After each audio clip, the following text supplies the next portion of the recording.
आदाब, मैं हूं विशाल आजम और आप देख रहे हैं कह कर ही मानेंगे। कहने को तो राहुल गांधी ने भी बहुत कुछ कह दिया, पार्लियामेंट में कह दिया, लोगों ने भी सुना, लीडरों ने भी सुना, लेकिन क्या सवाल इस बात को लेकर अब उठ रहा है कि क्या राहुल गांधी ने जो कहा वो सब कुछ सच सच कहा? राहुल गांधी ने जो आंकड़े बताए, क्या वही आंकड़े मौजूदा वक्त की हकीकत हैं? आखिर राहुल गांधी के इस बयान को लेकर इतनी चर्चा क्यों हो रही है? क्यों अपोजिशन पार्टी, यानी राहुल की जो अपोजिशन पार्टी है, कहने का मतलब जो बीजेपी के जो वज़रा हैं या जो बीजेपी से जुड़े जो वज़ीर आला अलग अलग रास्तों के, क्यों तमाम तरह के लीडरों का राहुल के इस बयान के खिलाफ इस पर सख्त रद्द अमल आ रहा है? क्या राहुल गांधी ने कुछ ऐसी बात कह दी है जो हकीकत से दूर है, या फिर ये कि वो हकीकत तो है लेकिन शायद बरसे इक़्तिदार जमात ये नहीं चाहती कि वो हकीकत खुलकर सामने आए? क्या राहुल ने वाकई हकीकत का आईना दिखाया है? आखिर राहुल ने जो कहा उस पर किस तरह का रद्द अमल आना चाहिए, और क्या ऐसी बातें भी हैं जो पहले सामने लोगों के नहीं थी, अब राहुल के ऐसा कहने के बाद फिर से आई हैं? जी हां, राहुल गांधी एक बार फिर काफी सुर्खियों में है। एक बार तब जब उन्होंने पार्लियामेंट में अपने बयान के बाद वजीर आजम को गले लगा लिया था, उन्हें झप्पी दे दी थी, और अब दूसरी बार जब उन्होंने एक रोज कबल लोकसभा में जब सदर जमहूरिया के खिताब पर बहस या उस पर चर्चा के दौरान जब वो बातें कर रहे थे, तो उन्होंने कई ऐसी बातें कही हैं जिनमें कुछ हकीकत है और या फिर हकीकत नहीं है, जैसा कि बीजेपी के लीडरों का कहना है। इसी बात को आज हम जानने की कोशिश करेंगे। हमारे साथ कई खास मेहमान भी इस मौजू पर गुफ्तगू के लिए जुड़ रहे हैं। हमारे साथ है मासूम मुरादाबादी, सीनियर जर्नलिस्ट। हमारे साथ है सैयद यासिर जिलानी, बीजेपी के तर्जुमान, डॉक्टर सैयद नसीर हुसैन जो राज्यसभा के मेंबर पार्लियामेंट हैं और तर्जुमान है कांग्रेस के, और उचित शर्मा जो सोशल एक्टिविस्ट हैं, जर्नलिस्ट हैं। आप तमाम लोगों का बहुत बहुत इस्तकबाल है। राहुल गांधी ने क्या कहा? वैसे तो उन्होंने तकरीबन 45 से 50 मिनट तक बातें कही हैं, लेकिन कुछ बातें जो उसमें से हम कह सकते हैं कि एक हाइलाइट्स जो है उसकी, मैं चाहूंगा कि हमारे नाजरीन और हमारे पैनलिस्ट एक बार जरा उसे सुन लें। दो हिंदुस्तान बन रहे हैं, एक अमीरों का हिंदुस्तान और दूसरा गरीबों का हिंदुस्तान, और इन दो हिंदुस्तानों के बीच में खाई बढ़ती जा रही है। गरीब हिंदुस्तान के पास आज रोजगार नहीं है और आपकी सरकार नहीं दे पा रही। 27 करोड़ लोगों को हमने गरीबी से निकाला था और 23 करोड़ लोगों को आपने गरीबी में वापस डाल दिया। आज हिंदुस्तान में आप made in India, made in India, made in India की बात करते रहते हो। मेड इन इंडिया हो ही नहीं सकता। आज बात खत्म हो गई है, क्योंकि मेड इन इंडिया वाले हैं कौन? मेड इन इंडिया वाले स्मॉल मीडियम वाले हैं, उनको आपने खत्म कर दिया। मेड इन इंडिया वाले कौन हैं? असंगठित लोग हैं, उनको आपने खत्म कर दिया, हटा दिया, परे कर दिया। मेड इन इंडिया नहीं होने वाला है। It is a partnership, it is not a kingdom. Remember that. You will never ever rule over the people of the states of India. The judiciary, the election commission, Pegasus, these are all instruments of destroying the voice of the union of states. What you have done is you have brought them together. Today, do not be under any illusion. Do not underestimate the force that is standing in front of you. Do not underestimate the power that stands in front of us. Do not underestimate it. You have brought Pakistan and China together, and this is the single biggest crime that you could commit against the people of India. तो आपने ये बयान सुने। मैं इस पर बगैर कुछ और कहे सीधे अपने मेहमानों के पास आना चाहता हूं। मैं सबसे पहले मासूम मुरादाबादी जी के पास आना चाहूंगा। मासूम मुरादाबादी साहब, बेशक आपने ये बयानात पहले भी सुने होंगे, ये तकरीर है। मैं ये जानना चाहता हूं, क्या ये एक आईना दिखाने की कोशिश है हकीकत का? देखिए, इसमें कोई शक नहीं है कि आज हिंदुस्तान की जो सूरत हाल है और जो गरीबी और अमीरी के दरमियान जो खलीज पैदा हो गई है, अगरचे ये कोई नई खलीज नहीं है, चूंकि हिंदुस्तान में या पूरी दुनिया में हमेशा से दो तरह की कौमें और दो तरह के लोग रहे हैं। एक अमीर हैं, एक गरीब हैं, एक जालिम हैं और एक मजलूम हैं। ये एक जब से दुनिया बनी है ये सिलसिला चल रहा है। लेकिन ये हुकूमत जो आज की हुकूमत है, जो ये कहती है कि हमने तमाम मसाइल को हल कर लिया है और पिछले 70-75 साल में जो कुछ इस मुल्क में नहीं हुआ है वो हमने कर दिखाया है। लेकिन जब हम जमीनी हकीकत का पता लगाते हैं तो मालूम ये होता है कि ये एक कॉस्ट्यूम है और एक मेकअप है, और जो खराबियां हैं मुआशरे की, समाज की, और जो लोगों के मसाइल हैं उन्हें छुपाने की और नजरअंदाज करने की कोशिश की जाती है। और जब इस पर तनकीद होती है और जब अपोजिशन का कोई लीडर या कोई इंडिपेंडेंट आवाज उठती है तो उसको मुख्तलिफ इल्जामात के तहत दबाने की कोशिश की जाती है। ये मेरा मानना है इस सिलसिले में। ठीक है, मैं अब सीधा आऊंगा उचित शर्मा के पास। उचित शर्मा साहब, मैं पहले फर्स्ट रिएक्शन लेना चाहता हूं, जो आउटर वर्ल्ड है, जो बाहर से जो लोग देखते हैं किस तरह की नीति है, किस तरह के का उसका इंप्लीमेंटेशन है। फिर मैं हमारे साथ जो पॉलिटिकल जो हमारे तर्जुमान हमारे बीच मौजूद उनके पास जाऊंगा। उचित शर्मा साहब, दो तीन बातें हैं। एक तो दो हिंदुस्तान की बात की गई, अमीर हिंदुस्तान, गरीब हिंदुस्तान। इस बार उन्होंने ये कहा है कि अमीरी और गरीबी के बीच खाई बढ़ती जा रही है। उन्होंने एक आदादशुमार पेश किया है कि 100 लोगों के पास 55% दौलत है और 10 लोगों के पास 44% दौलत है और बाकी जो है उस पर तबाब का ये की हिस्सेदारी है। ये क्यों हो गया, कैसे हो गया? वो कह रहे हैं कि 27 करोड़ यूपीए ने 27 करोड़ लोगों को रोजगार दिया था 10 सालों में, 23 करोड़ को अब आपने गरीबी में धकेल दिया। ऐसी कई बातें हैं। राहुल कह रहे हैं कि ये किंगडम नहीं है। राहुल ऐसा क्यों कह रहे हैं?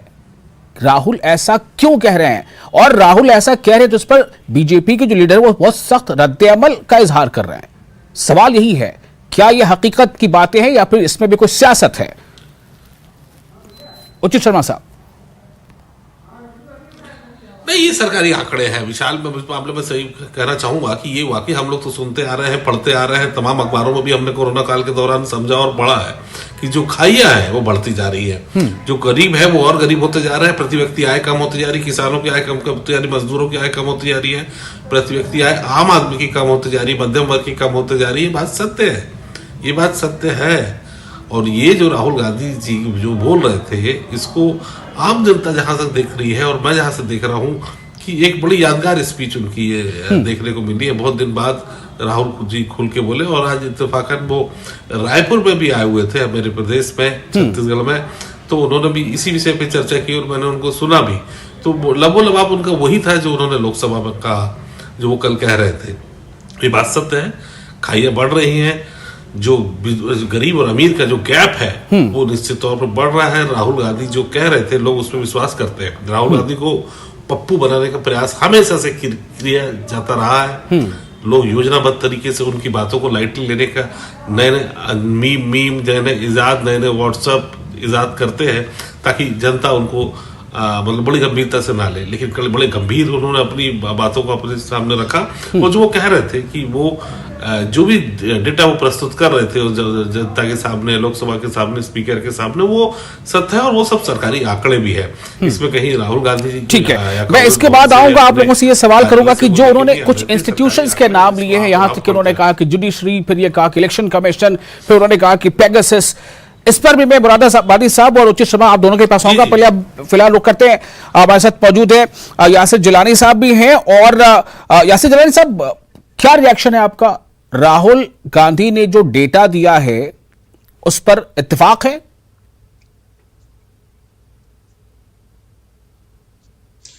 देखिए, मुझे लगता है कि कांग्रेस के नेता और कांग्रेस की विचारधारा कंगाली, मुफलिसी और बेरोजगारी के दौर से गुजर रही है। आपने कल जब पार्लियामेंट में राहुल गांधी बोल रहे थे तो 3 अहम बिंदु पे जो उन्होंने सवाल उठाए हैं, वो अगर अपने गिरहबान में उस सवाल को उन्होंने रात में झांक के देखा होगा तो वो शर्मसार हो रहे होंगे। उन्होंने जुडिशरी के ऊपर, उन्होंने इलेक्शन कमीशन के ऊपर और पेगासे को भी उन्होंने जोड़ा है। आप अगर इलेक्शन कमीशन पे यकीन नहीं है तो आप 3 बार के पार्लियामेंटेरियन हैं, 3 बार आप संसद का चुनाव लड़ चुके हैं। आपको अगर इलेक्शन कमीशन पे यकीन नहीं है, 2014 के बाद मान लीजिए आपका यकीन और बढ़ गया कि इलेक्शन कमीशन जो है उसको मॉनिटर किया जा सकता है, तो आप 2014 के बाद इलेक्शन का हिस्सा कैसे बन गए? कैसी बात कर रहे हैं? राहुल गांधी किन लोगों को एड्रेस कर रहे हैं, समझ से परे है। ये भारत जो है ये पढ़ा लिखा भारत है, ये जो नया भारत है इसके नौजवान बातों को अंदर तक समझने की ताकत और कुव्वत रखते हैं। अबू हुरैरा साहब, आप जुडिशरी पे सवाल उठा रहे हैं। आपकी ही सरकार ने इमरजेंसी जैसा काला अध्याय इंदिरा गांधी जी के वक्त में देखा है। क्या बात कर रहे हैं आप कहते हैं भारत के वजीर आजम को शहंशाह कहते हैं। हम इस लोकतंत्र, खूबसूरत लोकतंत्र में जी रहे हैं, अपने आप को आगे बढ़ा रहे हैं। आज दुनिया के देश हमारी तरफ देख रहे हैं, हमारी आत्मविश्वास पे, हमारी आत्मनिर्भरता पे आज दुनिया के देश को यकीन है। अबू हुरैरा साहब, न्यूज 18 साहब, विशाल आजम बोल रहा हूं, देख रहे होंगे आज और कल उन्होंने देखा होगा जी उन्हें। जी विशाल आजम साहब, आई एम सॉरी, मुझे बिलीव नहीं है कि राहुल गांधी के एडवाइजर कौन है। मुझे सबसे ज्यादा हैरानी, मैं उनके, अच्छा मुझे एक बात बता दिए इसमें यासिर साहब, एक बात को जो उन्होंने अर्थ जी राहुल गांधी ने इसमें कौन कौन सी बातें और गलत कही बता दीजिए जरा।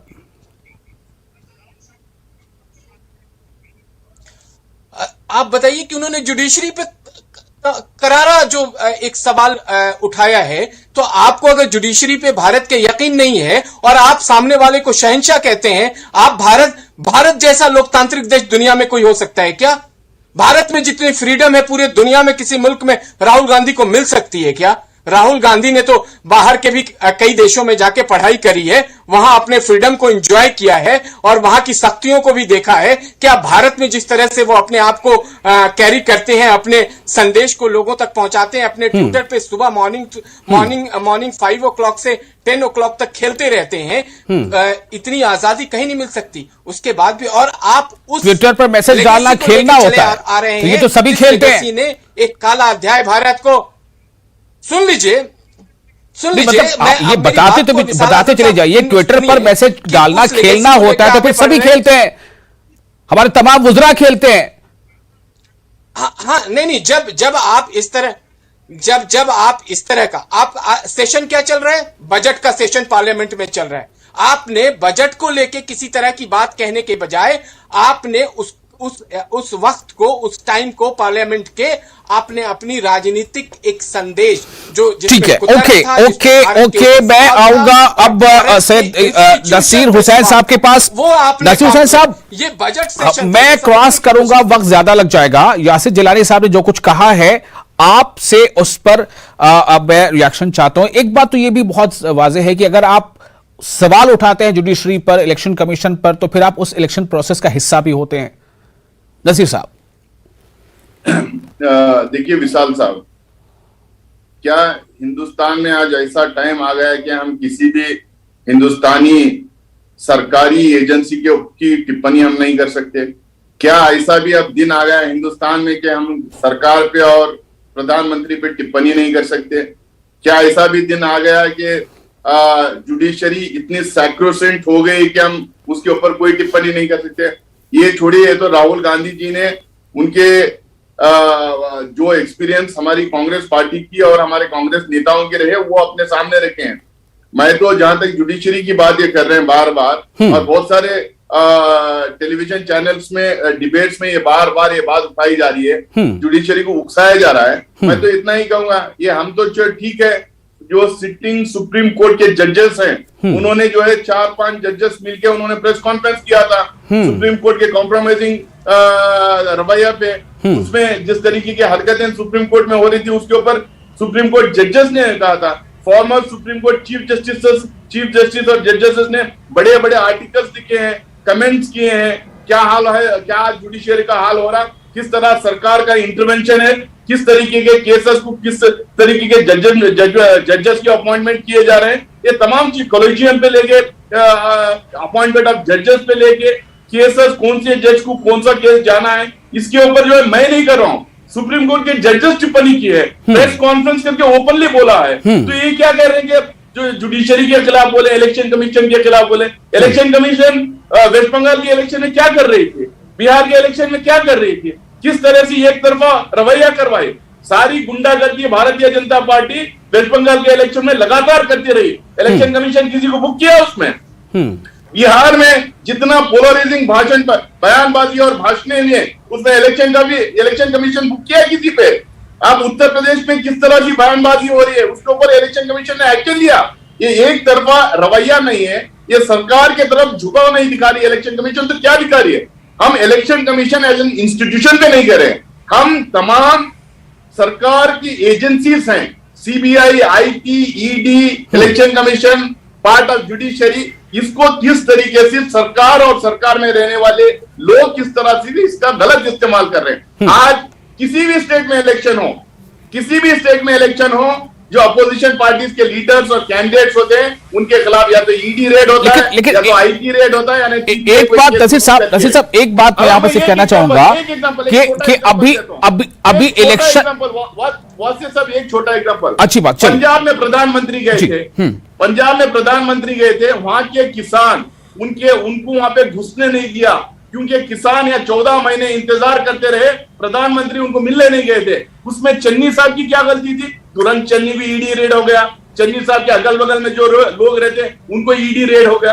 ये हिंदुस्तान में पहली बार ऐसा लग रहा है जहां ना जर्नलिस्ट, ना ब्यूरोक्रेट, ना पॉलिटिशियंस, ना आर्मी ऑफिसर, हर किसी के खिलाफ जासूसी हो रही है। ये इस्तेमाल नहीं हो रहा तो क्या हो रहा है सरकारी एजेंसी का? ठीक है, मेरा सिर्फ एक छोटा सा सवाल, उसका छोटा जवाब चाहूंगा कि चूंकि अभी इलेक्शन का प्रोसेस चल रहा है, लोग लीडरों के बयान सुन रहे हैं, उनके वादे सुन रहे हैं, उनमें कांग्रेस के भी लीडर हैं जिनको लोग सुनने आ रहे हैं, बीजेपी के भी लीडर जिनको लोग सुनने आ रहे हैं, लोगों को तारीख याद है कि 10 फरवरी को चुनाव होने हैं, फिर 14 को होने हैं।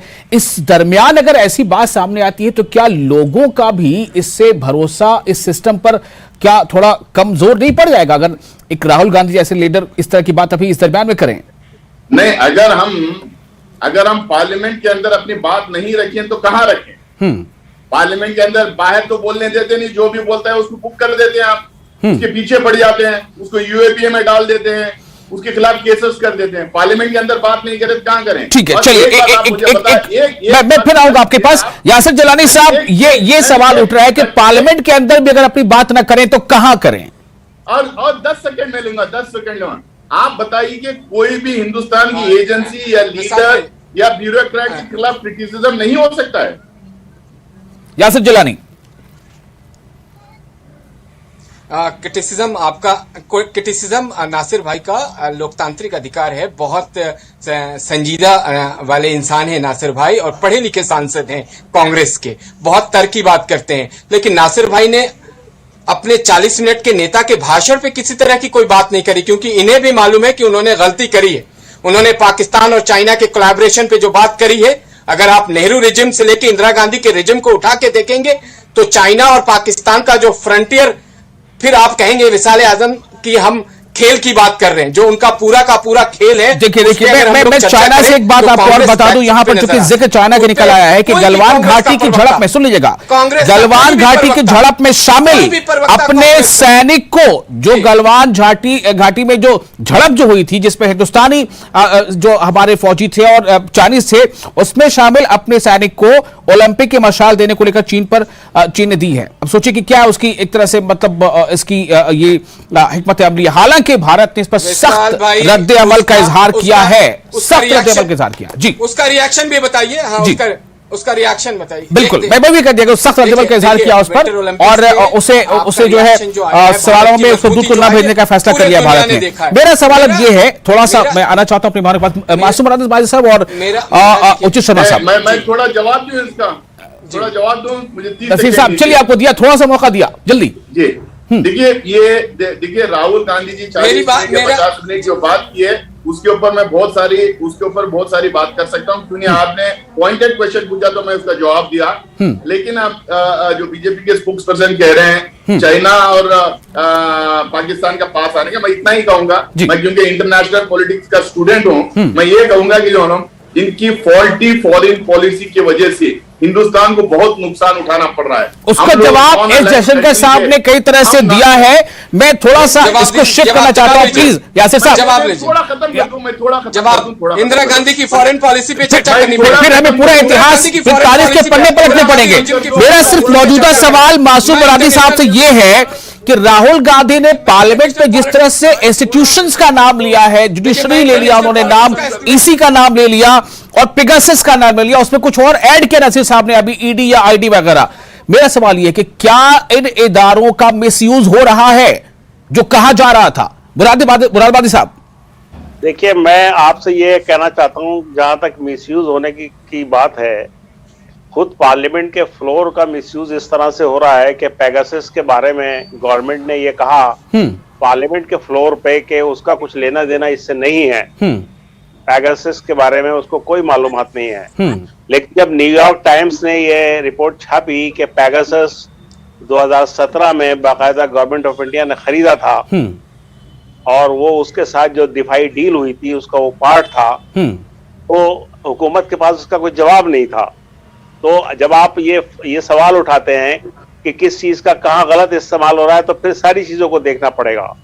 ये हमारे जो डेमोक्रेटिक इंस्टीट्यूशन है, ये जमहूरी इदारे हैं, बताइए, अब एक इनका सहाफी के यकीनी तौर पर गलत इस्तेमाल हो रहा है। और आज पेगासस का मामला जो है, जिस तरह से जिस जासूसी हुई उसके जरिए से, चाहे वो अपोजिशन के लीडर हों, चाहे वो सहाफी हों, चाहे वो बिजनेसमैन हों, ये बहुत शर्मनाक है। हम दुनिया की सबसे बड़ी जमहूरियत है, एक डेमोक्रेटिक कंट्री है, और अगर यहाँ पर फर्द की आजादी को और बुनियादी आजादी पर हमला होता है तो ये जमहूरियत के लिए बड़ी शर्मनाक बात है।